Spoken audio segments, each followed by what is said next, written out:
On the weekend, we had the round two of the Australia Cup take place. And there's some footage there of the Lara United Hume Bulls game that was played at Lara Recreation Reserve on pitch two, as the first pitch is undergoing some renovations. Unfortunately, Lara United lost this game 4 goals to nil against the Hume Bulls outfit. Ocean Grove forfeited against Plenty Valley Lions 0-3. And Geelong Rangers lost to Mill Park 1 goal to nil. On a positive, Surf Coast defeated Noble Park United 2 goals to nil, courtesy of goals by Sam Bickett and John Pikett. We had Deacon Ducks defeat Manningham Juventus 1 goal to nil, courtesy of a Finley Duncan goal. And Corio travelled to Hoppers Crossing and easily defeated Hoppers 4 goals to 1. Um, Goals by it was 1-1 after the regulation 90 minutes. Quinton Kipara scoring for Corio, and then in extra time, the Eagles managed to score 3 more goals. Kipara scoring his second, James Maguire and Christian Davis also scoring there, getting amongst the goals. Now, as I said earlier today, the round three fixtures were held by Football Victoria, and we saw Surf Coast have been drawn at home against Old St Kevin's, which is a team from State 6. So on paper, relatively easy, you'd say. Well, cup football is anything is possible. Deacon Ducks have also been drawn at home against State League 1 opposition Westvale Olympic. Definitely a tougher game that one's going to be. Corio is away to fellow State League 2 outfit Brimbank Stallions. And Geelong are at home to fellow State League 1 outfit Layla United, and it will be a festive day. That one, a Macedonian derby. No doubt a big crowd, and no doubt a big travelling crowd as well will be on hand. Now, those games will be played between the 13th and the 16th of March. Games for round 4, they will be scheduled over the Easter long weekend from the 2nd of April, which is a Holy Thursday, through till about Easter Monday, which is, I think, the 7th of April. Now, the winner of Surf Coast and Old St Kevin's will take on the winner of Sunbury United FC Strathmore. The winner of Deacon and Westvale Olympic will take on Langwarren. The winner of Corio or Brimbank will take on Keilor Park. Geelong and Layla United, the winner of that will take on the winner of Balmoral or Sydenham Park. And North Geelong Warriors have been drawn against Casey Comets, or the winner of the Casey Comets or Old Scotch. So there's going to be quite a few games, a few results, a few interesting results in round 3 to see whether or not that's going to continue in round 4. If we do have a look at those Australia Cup results, just a recap there, and you can see all of those results there. Do apologise, we didn't have the Geelong Rangers game for that one. Now, moving along to NPL 1, North Geelong, as we said at the top of the show, at the moment they are doing very, very well. 3 games, 3 wins, and currently sitting second on the ladder behind the Northcote City, just on goal difference. Northcote City has a goal difference of +7, North Geelong +3. Now, over the weekend, the Warriors record a come-from-behind 2-1 win over Melbourne Serbia at Alco Park. Anthony Barnabas scoring the equaliser, Sonny Bruma scoring in the second half. This Friday night, massive game, top-of-the-table clash. Northcote City taking on North Geelong Warriors at John Cain Reserve in Northcote. Kickoff there is 8:30 p.m.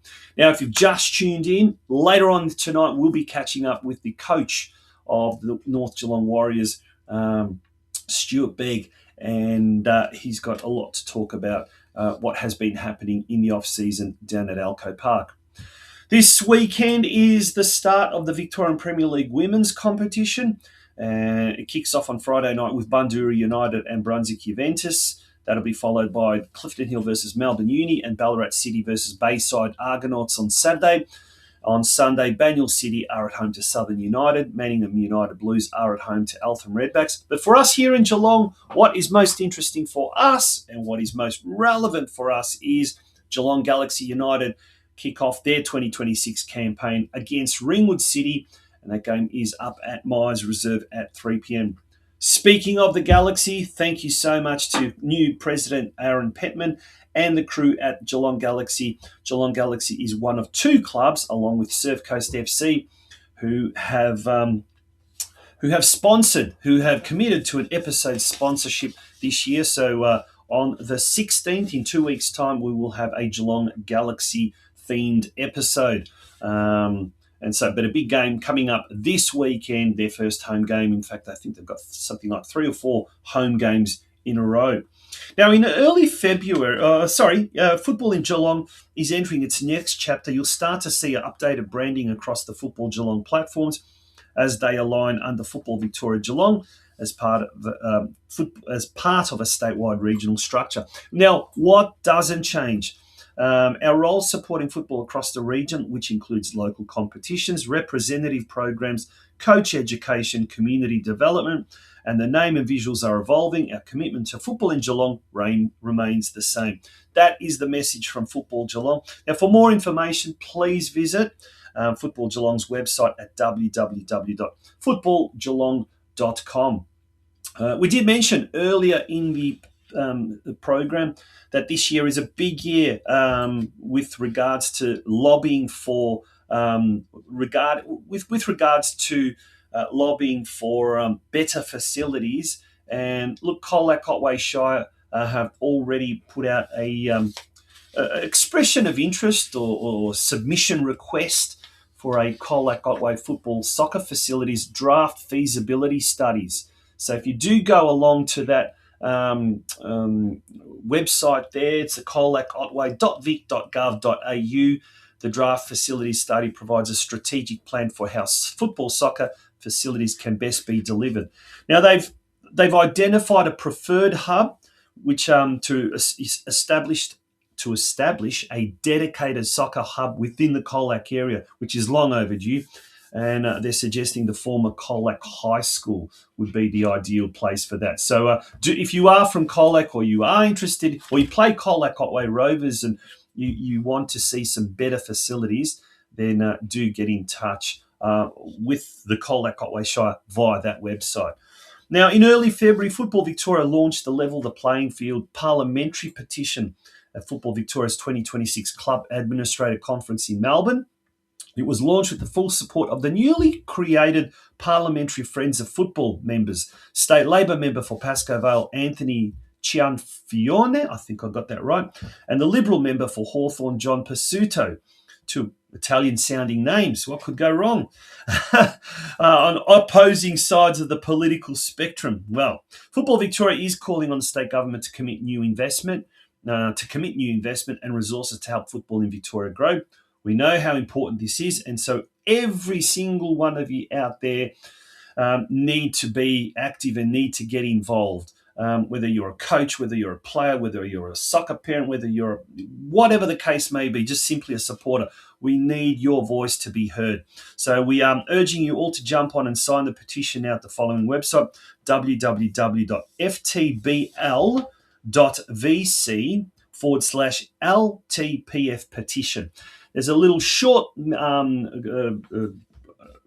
video about this particular launch.